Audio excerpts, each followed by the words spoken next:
Hi, today I'm going to show you how to work with recipes.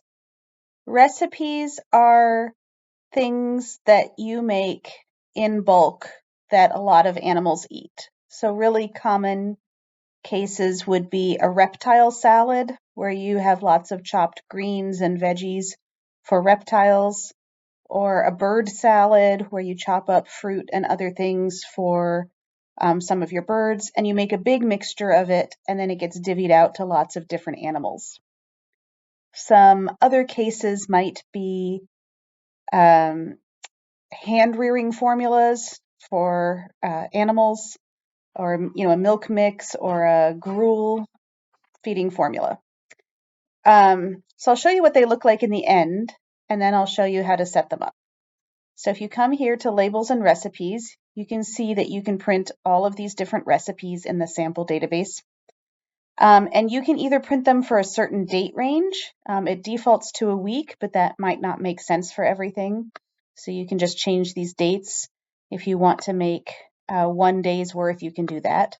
And it'll calculate how much you need based on the diets that need it that day. So if you have different groups of animals that eat it, you can have different amounts.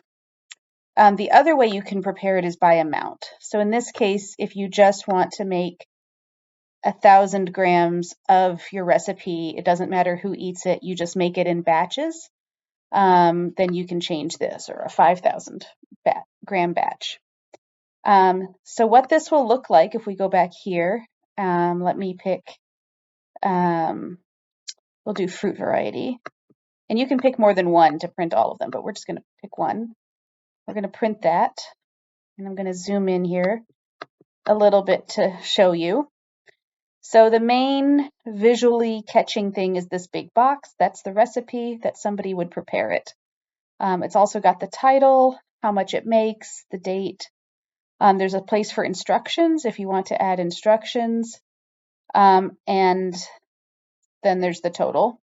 And then also at the bottom is a list of who eats this food. This is basically the who eats what report at the bottom, so you can see all the different animals that get this fruit mix.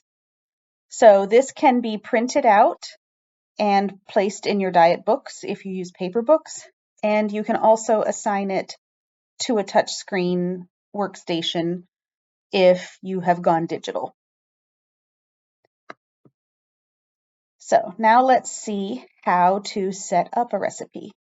If you go to Settings and Edit Foods, a recipe is just a food that has ingredients. So there's a food in here called Heidi's Amazing Food, and you can see there's nothing interesting really about it. But if you come over here to Recipe Setup, you'll see that there's no ingredients. So it's not a recipe until I add ingredients. So I'm going to have this be half applesauce, I'm just making up a recipe, and half asparagus. So I can set that as 50-50. As soon as I leave where I typed that, it'll sum this up. It has to sum to 100, otherwise the recipe won't work. So if we want to add a third ingredient, broccoli, and I want to make that 50% as well, as soon as I leave this broccoli line and click somewhere else, you'll see it says 150. That won't work. So I can do 50% applesauce, 25% that. Obviously, this is a completely fake recipe. And you can put any note you want here. Trim woody ends of asparagus, whatever. So this is a recipe, and now you can go to Print Recipes, and you can go to Heidi's Amazing Food, and it's going to say no diets. That's because I don't have an animal who's eating that. So there's nothing, it can't calculate how much I need because no, it's not on anybody's diet card. So let's do amount, and in here we'll do Heidi's Amazing Food. And here you'll see that it will make 1,000 grams of it, but you'll see there's no diets receiving this recipe. So if we want it to show up which animals receive it, then obviously we have to add Heidi's Amazing Food to their diets. So coming back here, you can also add a slush amount. So for a lot of recipes, you're going to run it through a chopper or something, and some of it will get left in the chopper. And usually it's a certain amount that gets left behind no matter what, often like 50 grams or 100 grams. So if I add a slush of 50 grams, then a recipe for 1,000 grams will actually make 1,050, so that you actually have 1,000 grams of usable material. So that's what that slush is for. It's just a certain number of grams that gets added on. So now when I print the recipes and I go here to Heidi's Amazing Food, you'll see it makes 1,050 grams in order to have 1,000 grams of usable material, because the rest gets left in the chopper or the bowl or something like that.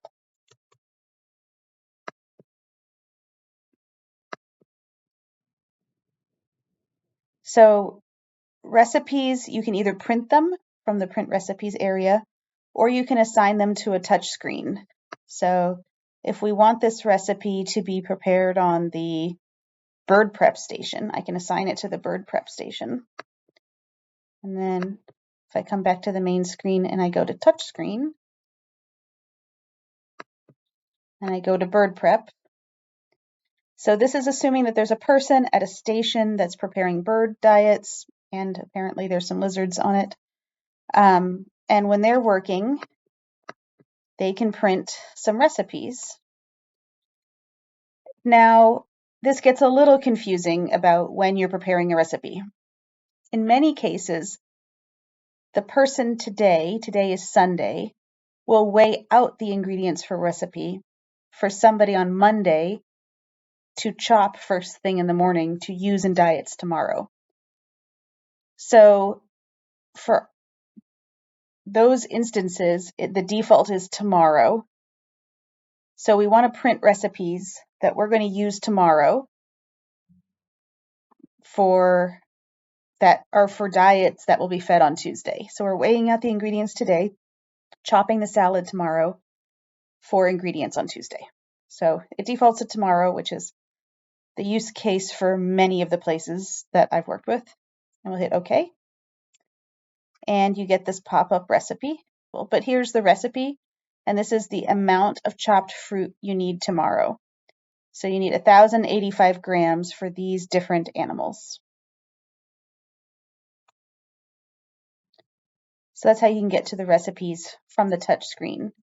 And then we assigned it to the bird prep station. If we go to the primate prep station, then there may be different recipes that show up there. So in this case, we have the gorilla training produce shows up on the primate. So maybe the person today weighs out all these ingredients, the person tomorrow puts them in the diet, and the animal gets fed the following day.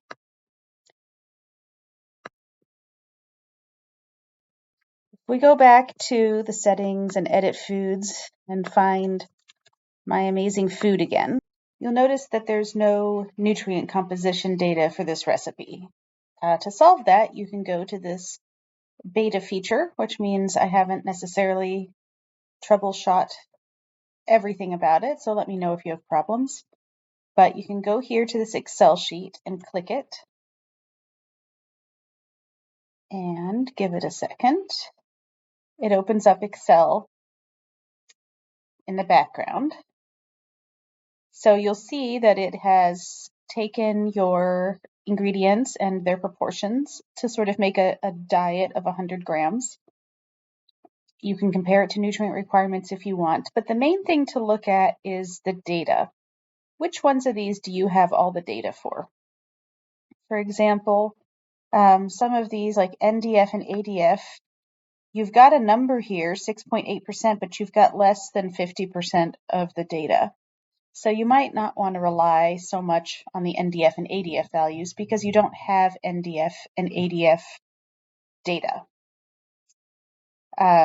So just take a look at this, fill in blanks in order to get you to the level of quality for this recipe analysis that you want. When you're ready, come back over here to recipe, and you'll see this table. And if you follow these instructions, if you hit Alt F5, it'll refresh this data. That's in case you changed anything. If you didn't change anything, you don't need to do this step. But then copy the rows except for the ones with blank and paste into ZDN. So we're going to copy this over to here.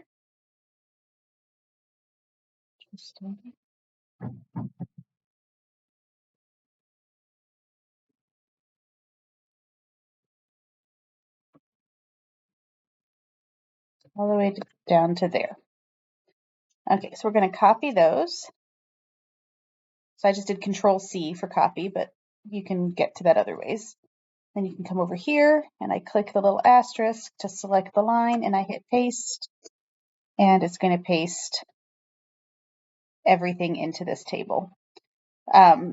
So the analysis of this recipe is not live. If I change the nutrient composition of asparagus, then I'm going to have to do this process again. It doesn't automatically update because I personally don't like data automatically updating itself. You know what the recipe is and if you've changed it. And if you've changed the proportions, then you're going to need to go and do this process again. So that is how you can get the nutrient analysis of your recipes. So all that's left to do is to feed some animal Heidi's amazing food. So come back to Welcome Switchboard, we'll edit diet plans. Let's find somebody to eat this weird food. We're going to feed it to a shark. Why not? Heidi's amazing food. We're going to feed it 500 grams every single day. And so I'm going to save this.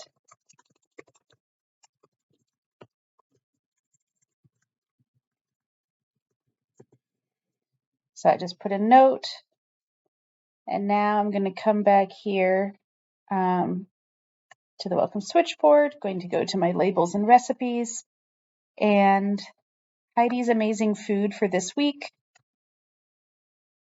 And for a week's worth of this is how much applesauce, broccoli, and asparagus. You'll see my Trim Woody Ends note is there. It adds up the total amount, including that slush of 50 grams, and it tells me who is eating it. So Orion, 500 grams times 7 days is 3,500 grams plus the slush of 50 grams. So that's how recipes work. It's basically you just create a new food and make the proportions add up to 100. If you want to add an analysis, you can by going through that Excel sheet. And then you can either print the recipes each day or to put into a book if it's fairly regularly, or you can have them show up at the appropriate spot on the touch screen where folks might be preparing them for the next day.